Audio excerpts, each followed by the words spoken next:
It's tough to see for me. I got all these reflections.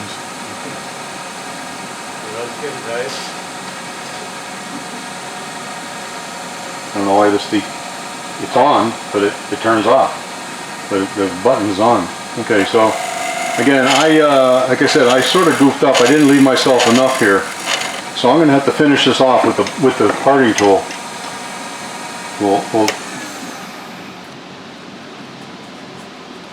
It's actually thicker than it needs to be, but I'm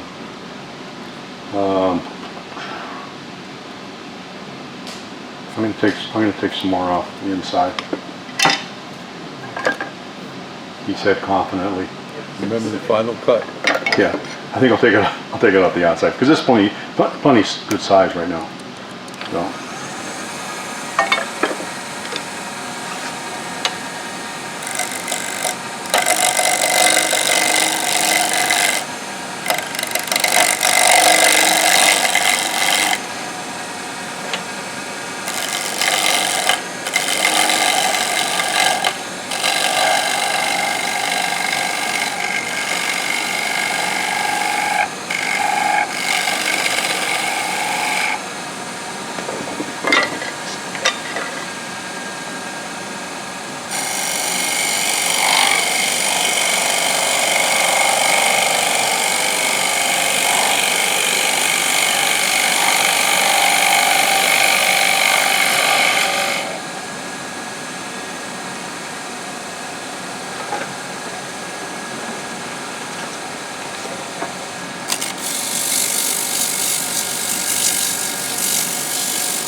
See, it's still green, or wet I should say. It was 23% when I started. Let's see what it is now. It's 24. It's because it was inside. So if I give it a little time, the surface will dry and I could sand it, but we don't have time. So I'm going to have to just load up the paper. The outer surface of the wood will dry pretty fast, but you know, I just cut it, so it doesn't dry that fast. You can always sand it after you part it off.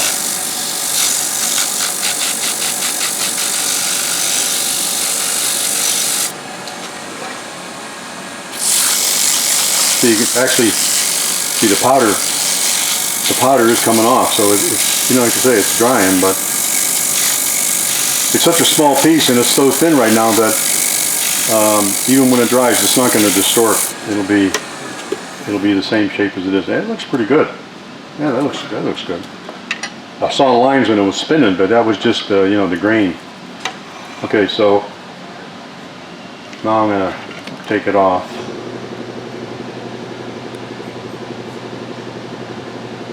Yep, I got plenty of wood, he said confidently.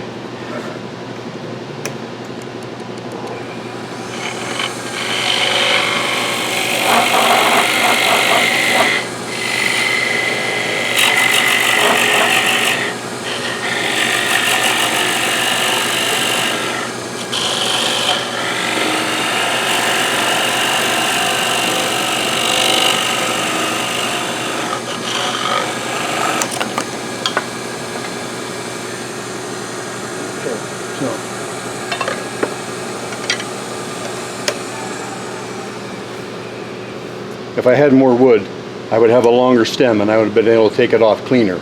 That's why, huh? Microphone, yeah. God damn it. So I'm just going to clean this up with my knife and some sandpaper and be good as new. Off, on.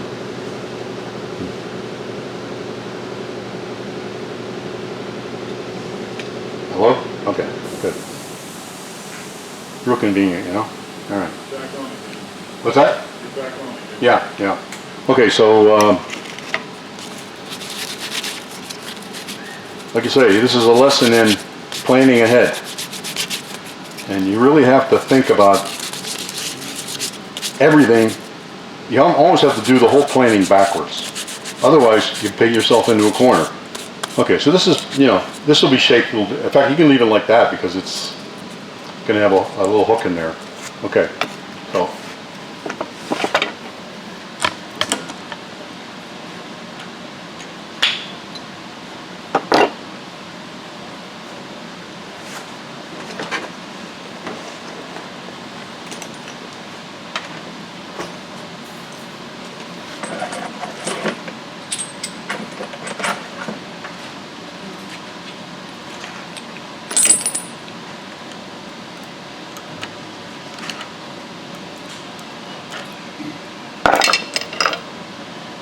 we have one of these chucks in the shop, and they're really nice because it's easy to change jaws, obviously.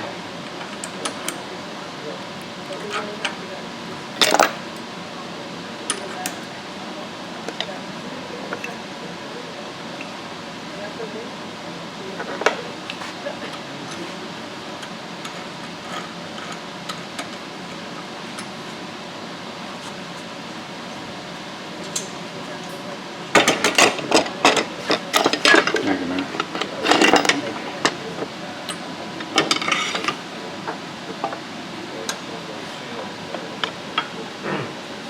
You're not tightening the chuck. Yeah, no, I'm just gonna get it clean. Thanks.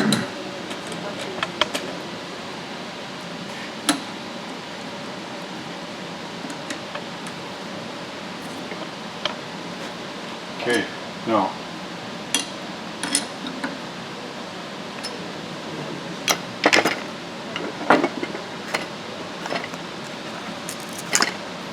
You ever see one of these? It's a Fibonacci gauge. It's really cool. It has, you know, the golden mean, the relationship between when you build furniture and just any art, really. Golden ratio. Golden ratio, yeah. This is the golden ratio. So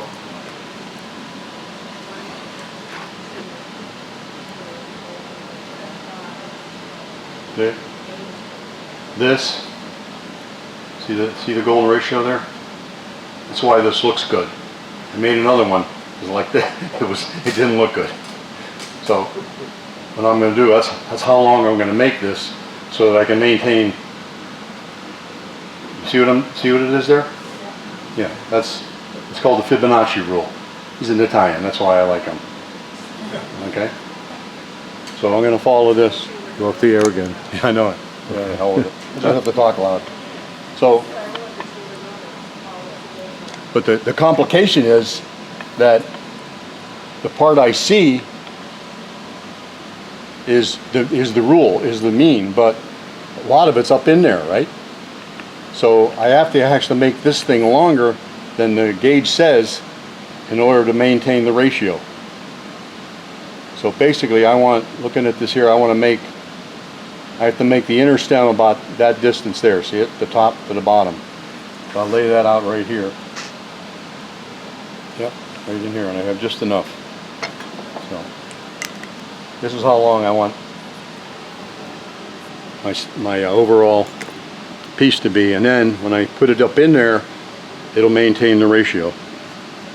I mean, you don't have to follow the ratio, but that's what all the really cool turners do. So I'm gonna, with that, I'm gonna raise the speed up.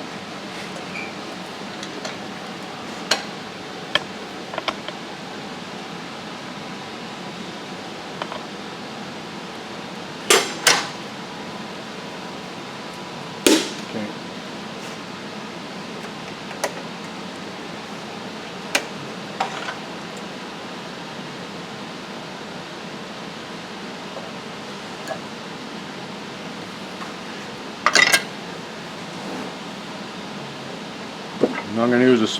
We have this in the shop. I don't think we have these in the kits, but we have these in the shop. Spindle roughing gouge. And you can use the bowl gouge, but this is easier to sharpen.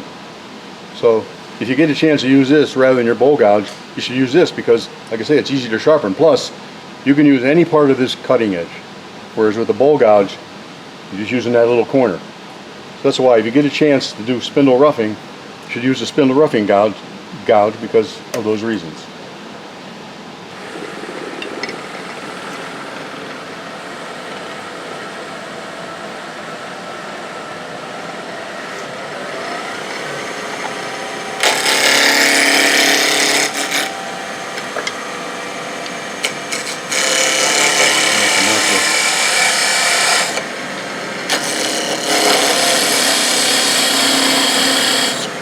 I just marked those two endpoints.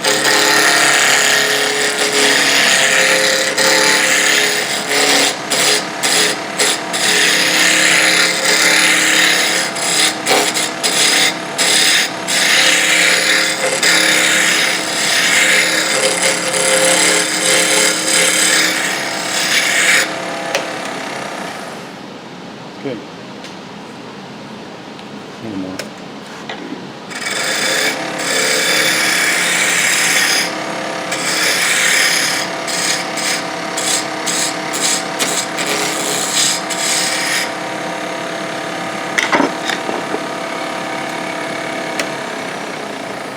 So that's it right there. Okay, that's where it's gonna be right in there. So now you have to decide your shape, and that's basically freeform. And I'll use this is a different bowl gauge, just another bowl gauge. It's, you know, it's sharp. That one there, not quite as sharp at this point. So now I'm going to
shape this so it fits up into the underside of the bowl,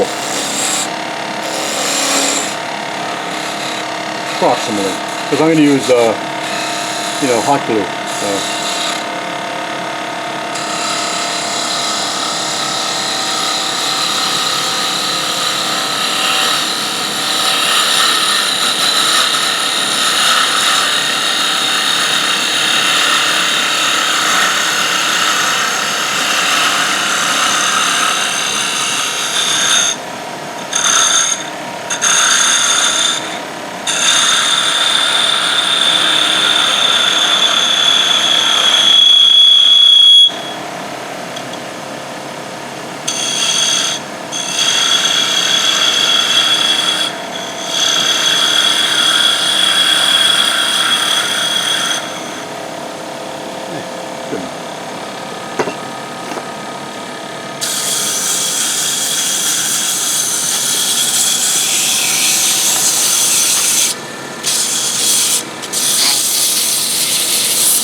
That looks pretty good. Now I'm just going to trim this down, and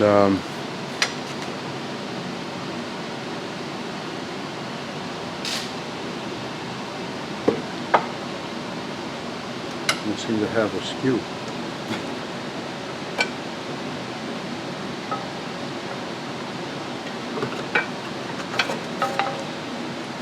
That's a skew.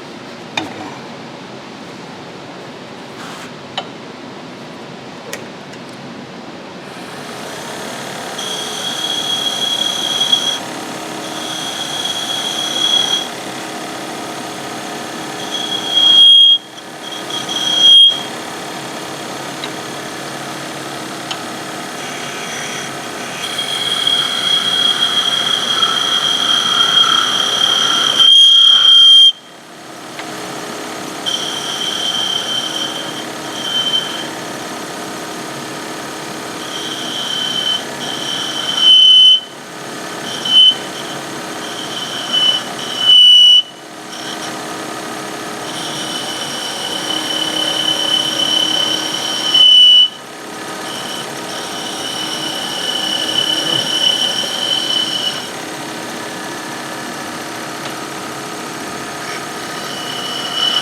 This is where you get too cute, you end up wearing it.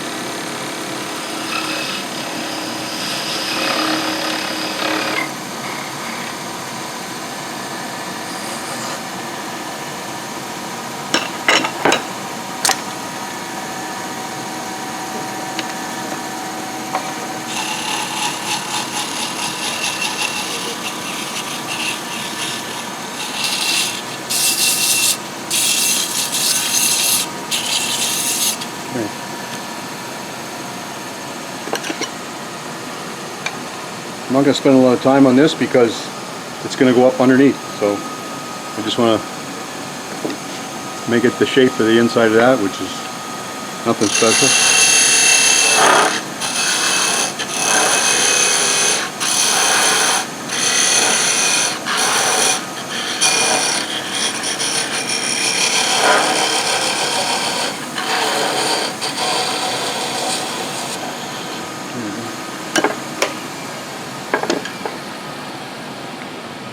So you just glue that on there with hot glue and...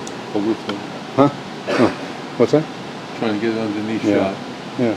That's, put a little screw eye on there like I did and spray it with some lacquer. You got yourself a ornament. So,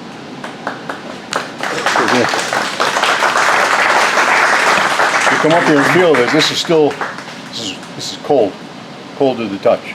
So, and it's a little thick yet, but again, it's not, the idea is not to have necessarily have a finished product, but to show you the techniques to get to that, and just whet your appetite. Turning green wood is so much fun, and anybody that's done it will tell you the same thing. It's just great. Now you see other tools where the carbide tip, where you change the tip. Oh, the carbides? The carbide. Yeah, you could do this. Yeah, Okay. yeah, absolutely. Yeah, yeah, absolutely. And it's because the ball gouge takes some education to, you know, to get to use it. But once you use it, you'll never go back. It's really fun. So, that's it. Thank you. Get the green wood. Grab some green wood.